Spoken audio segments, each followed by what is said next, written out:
নমস্কাৰ পুনৰবাৰ সকলোকে লাৰ্ণ ডব্লিউ চিন্ময় ইউটিউব চেনেললৈ স্বাগতম জনাইছো আৰু ইতিমধ্যে আপোনালোকে আগৰ ভিডিঅ'টোত মোক যথেষ্টখিনি সহাৰি আগবঢ়াইছে আৰু আগৰ ভিডিঅ'টোত মই অসম পুলিচৰ এসআই এবি কনষ্টেবলৰ মই ৰিজনিঙৰ পাৰ্ট এটা আনিছিলো আৰু তাত যথেষ্ট সংখ্যক মানুহে মোক যথেষ্টখিনি সহাৰি জনাইছে গতিকে ভাল লাগিছে সকলোলৈকে আৰু আজি মই অসম পুলিচ হওক বা অন্যান্য যিকোনো গভৰ্ণমেণ্ট এক্সামৰ বাবে কেইটামান গুৰুত্বপূৰ্ণ প্ৰশ্ন লৈ আহিছো আশা কৰো আপোনালোকে কোৱেশ্যনকেইটা আজি ভাল হ'ব So, আহক আজি আমি ক্লাসটো স্টাৰ্ট কৰো ইয়াত এটা কোৱেশ্যন লৈছো আগৰ ক্লাসটোত মোক কেজনমান বন্ধু বান্ধৱীয়ে কৈছিলে যে আপুনি আখৰকেইটা অলপ সৰুকে লিখে গতিকে আজি ক্লাসটোত মই আখৰকেইটা অলপ ডাঙৰ ডাঙৰকে লিখিবলৈ চেষ্টা কৰিছো আহক আজি এই কোৱেশ্যনটো চাওঁ আমি সৰি The average of 6 consecutive even number is 21 find the largest and the smallest number গতিকে পৰীক্ষাত যদি এনেকুৱা ধৰণৰ প্ৰশ্ন আহে the average of 6 consecutive even number is 21 যদি এনেকুৱা ধৰণৰ এভাৰেজৰ প্ৰশ্ন আহে আপোনালোকে এটা ফৰ্মুলা মনত ৰাখিব a plus minus n minus 1 গতিকে এই ফৰ্মুলাটো আপোনালোকে মনত ৰাখিব এই ফৰ্মুলা যদি আপোনালোকে মনত ৰাখে আপোনাৰ কোৱেশ্যনটো কৰিবলৈ সহজ হৈ যাব এতিয়া the average of 6 consecutive even number is 21 find the largest and the smallest number এতিয়া এভাৰেজ বুলি কি এভাৰেজ of 6 consecutive মানে 6টা কনজিকিউটিভ সংখ্যাৰ গড়টো কিমান দিছে আমাৰ 21 মানে এভাৰেজটো কিমান আছে আমাৰ 21 মানে find the largest and the smallest number যেতিয়া largest বুলি কয় তেতিয়া প্লাস আৰু যেতিয়া smallest বুলি কয় তেতিয়া মাইনাস এটা প্ৰথমতে আমি ঠিক আছে আমি প্ৰথমতে smallest টো লিখো যেতিয়া smallest বুলি কয় আমি কি লিখিব লাগিব মাইনাস n মানে কিমান কেটা সংখ্যা আছে আমাৰ 6টা 6 মাইনাস 1 হয়নে the smallest numberটো আমি কিমান পাম 21 মাইনাস 6 ৰ পৰা 1 গলে কিমান হ'ব 5 গতিকে এটো কিমান পাম আমি 16 একদম ইজি হয়নে find the average of the smallest number is 16 হয়নে নেক্সট কৈছে যে find the largest বুলি কলে মই কি কৈছিলো এভাৰেজ মানে কিমান দিছে 21 লাৰ্জেষ্ট হলে কি হ'ব প্লাস সংখ্যা কিমান আছে 6টা 6 মাইনাস 1 হয়নে 21 প্লাস 6 পৰা 1 গলে কিমান 5 মানে কিমান হ'ব 26 এটো হ'ব কি হ'ব লাৰ্জেষ্ট আৰু এটো কি হ'ব স্মলেষ্ট সকলোৱে বুজি পালে নে বাৰু যদি যেতিয়া কোৱেশ্যন আহে find the average of 6 consecutive number is 21 এটা নাম্বাৰটো সৰু আছে যদি ডাঙৰ নাম্বাৰ থাকে তেতিয়াহলে আমি এই ফৰ্মুলাটো সহায়ত আমি কৰিলে একদম আনসাৰটো আমাৰ সহজে ওলাই যাব ঠিক আছে গতিকে আমি সময় লোকচান নকৰি নেক্সট কোৱেশ্যনটো লৈ যাম নেক্সট এটা আমি কোৱেশ্যন লৈছো এটো পাৰ্চেন্টেজৰ অংক হয় গতিকে এনেকুৱা ধৰণৰ কোৱেশ্যনো আমাৰ এক্সামত প্ৰায় অহা দেখা যায় তো এটো হৈছে যে the tax on a commodity is decreased by 20% but its consumption is increased by 10% find and decrease percent গতিকে এনেকুৱা ধৰণৰ যদি প্ৰশ্ন আমাৰ এক্সামত অহা দেখা যায় আমি এটা ফৰ্মুলা মনত ৰাখিব লাগিব plus minus x plus minus y divided plus minus x into y divided by 100 হয়নে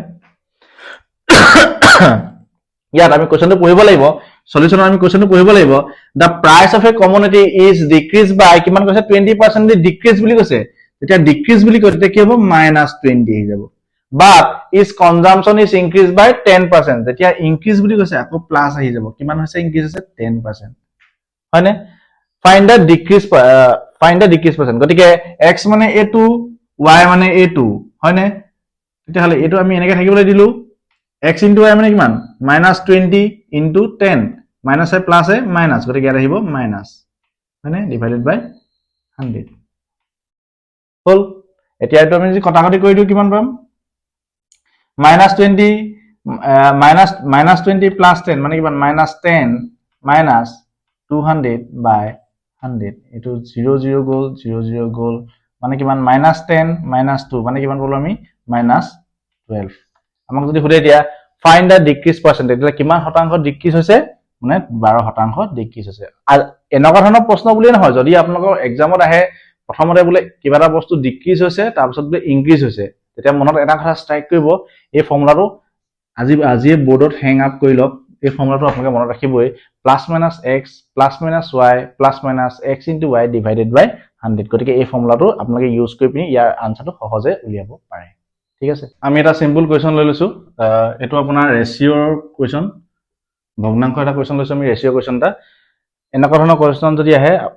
ইয়াৰ কিছুমান ট্ৰিক্স আছে ট্ৰিক্সটো মই আজি কৈ দিম সেই ট্ৰিক্সৰ মতে আপোনালোকে গলে উত্তৰটো সদায় সহজে উলিয়াব পাৰে ঠিক আছে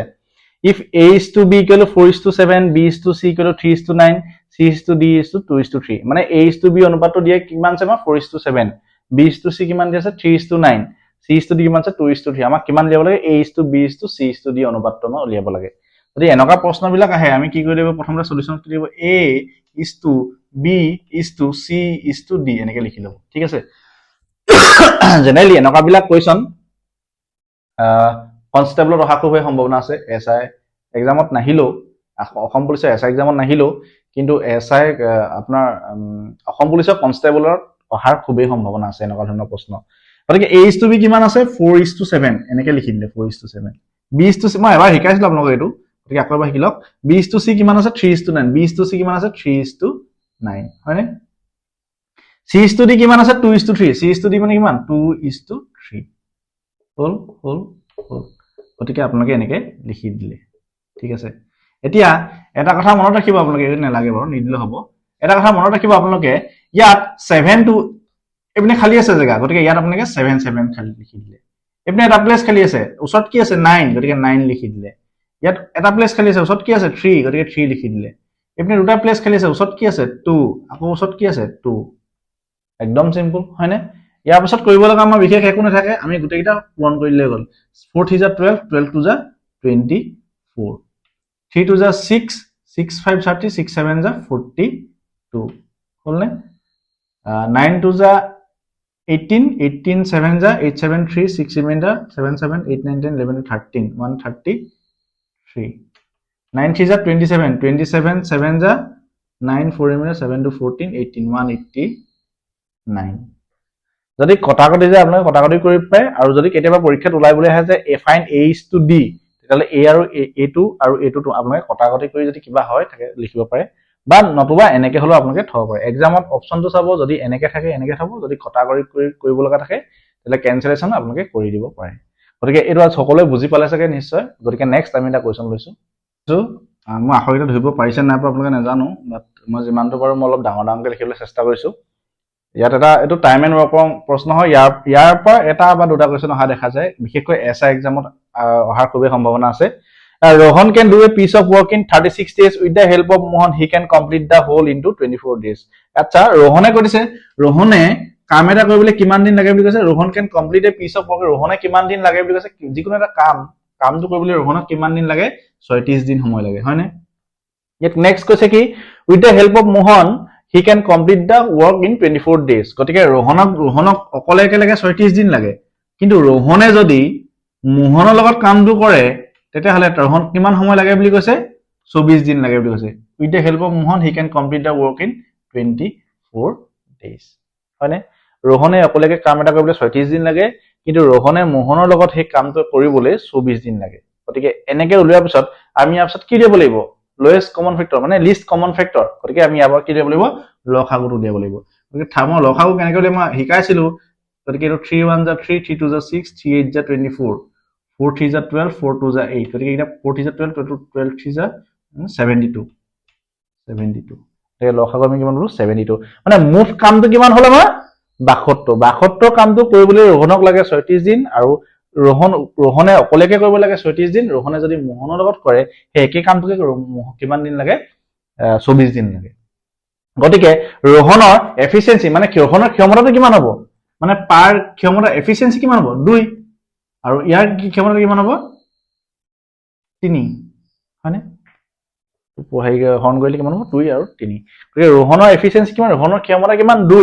আৰু মোহনৰ ক্ষমতা কিমান 3 দ্যাট মিন্স মোহনৰ কামটো কৰিবলৈ কি হয় বেছি জসত মোহনে কামটো কৰিব পাৰে এতিয়া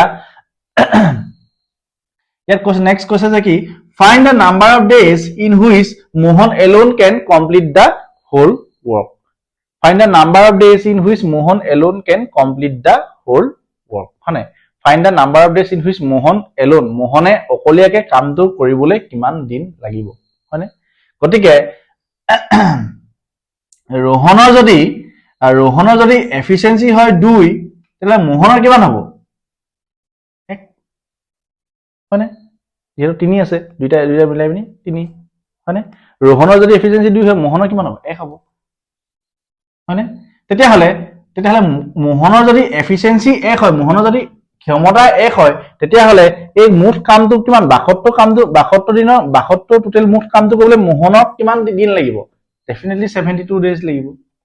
যিহেতু মোহনৰ এফিচিয়েঞ্চি কিমান হয় 1 হয় কামটো কিমান আছে 72 গতিকে 72টা কাম কৰিবলৈ মোহনৰ কিমান লাগিব 72 ডেজে লাগিব হয়নে যদি আমাক মোহনৰ কথা নহয় যদি ৰোহনৰ কথা কয় ৰোহনৰ কামটো কৰিলে কিমান দিব তেতিয়াহলে 62ক আমি কিহে হৰণ কৰি দিব লাগিব 2 এ হৰণ কৰি দিব লাগিব তেতিয়াহলে আমি কাৰ ওলাই যাব ৰোহনত ওলাই যাব গতিকে এইটো সহজে বুজি পালে চাগে গতিকে এনেকুৱা ধৰণৰ প্ৰশ্ন আহিলে আপোনালোকে লিখি ল'ব লিখি পিনি লসাগু উলিয়াই পিনি ইহঁতৰ এফিচিয়েঞ্চিটো উলিয়াই ল'ব মানে ৰোহনৰ এফিচিয়েঞ্চিটো 2 আৰু এটা দুটা এফিচিয়েঞ্চি হ'ল 3 দুইটা এফিচিয়েঞ্চি হ'ল 3 গতিকে দুইটা এফিচিয়েঞ্চি হ'ল 3 ৰোহনৰ যদি 2 হয় মোহনৰ কিমান হ'ব 1 হ'ব মুঠ কাম কিমান 72 কামটো কৰিবলৈ কিমান দিন লাগিব 72 দিনে লাগিব যদি তাৰ এফিচিয়েঞ্চিটো 1 হয় নেক্সট এটা question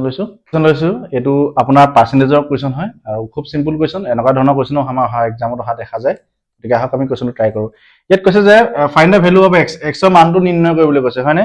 20% of 250 plus x% of 600 equal to 12.5% of 1000 ইয়াত আছে অপচন এটা সিম্পল প্ৰশ্ন গতিকে এনেকুৱা সৰু সৰু প্ৰশ্নবিলাক আমি কেতিয়াবা পৰীক্ষাত ভুল কৰি থাকো গতিকে আমি এইবোৰ খুব কনসিয়াস হ'ব লাগিব এনেকুৱা ধৰণৰ প্ৰশ্নক লৈ গতিকে 20% of 250 20 আমি পাৰ্চেন্ট চিহ্ন লগাবলৈ কি কৰিব তলটা 100 আহি যাব ইনটু 250 মানে ইনটু 250 হ'ল নে প্লাস x আমি পাৰ্চেন্ট চিহ্ন লগাবলৈ তলটা 100 আহি যাব ইনটু অফ মানে ইনটু কিমান হয় 600 ইকুৱেল টু 12.5% of এইটো এটা কথা চাব দেই 12 বাই পাৰ্চেন্টৰ চিহ্ন লগাবলৈ আমি তল আহিলে 100 দশমিক আগত আছে এটা শূন্য গতিকে ইয়াত এটা কি হলো আমি শূন্য দি দিলো হলনে বুজি পালে দশমিক আগত এটা শূন্য আছে গতিকে পাৰ্চেন্টেজৰ কাৰণে 100 টো আহিলে কিন্তু দশমিক এটা আছে কাৰণে আমি এটা শূন্য আহিলে হলনে ইনটু কিমান আছে 1000 হল এতিয়া আমি যদি কটাকটি কৰি এটো গোল গতিকে 25 2 যায় কিমান হ'ব 50 হলনে প্লাস এটো গোল মানে 6x ইকুৱেল টু 1 2 3 থাকিলে কিমান 1 2 5 হল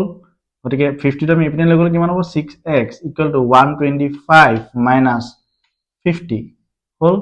6x ইকুৱেল টু কিমান হ'ব 50 মানে 75 x ইকুৱেল টু কিমান হ'ব 75 বাই 6 75 বাই 6 যদি আমি কৰো 6 1 6 1 5 6 2 12 3.06 মানে 12.5% या 12.5% আছে নেকি यस গতিকে একদম সহজ এনেকুৱা ধৰণৰ প্ৰশ্ন আপোনালোকে চেষ্টা কৰিব আৰু খুব সহজে ইয়াৰ উত্তৰটো দিয়াবলৈ আপোনালোকে পাৰিব গতিকে আজি আমি পাঁচটা কোৱেশ্চন ডিসকাস কৰিলো আগন্তুক আহিব লগা আমাৰ অসম পুলিচৰ এসআই হক কনস্টেবল হক এবি ইউবি গতিকে আশা কৰো আপোনালোকে ক্লাছটো কৰি আজি খুবেই ভাল পালে আৰু নেক্সট মই আৰু এটা সিৰিজ লৈ আহিম অসম পুলিচৰ কাৰণে খুব অতিকৈ গুৰুত্বপূৰ্ণ প্ৰশ্ন কিছুমান গতিকে আজিলৈ ইমানেই ধন্যবাদ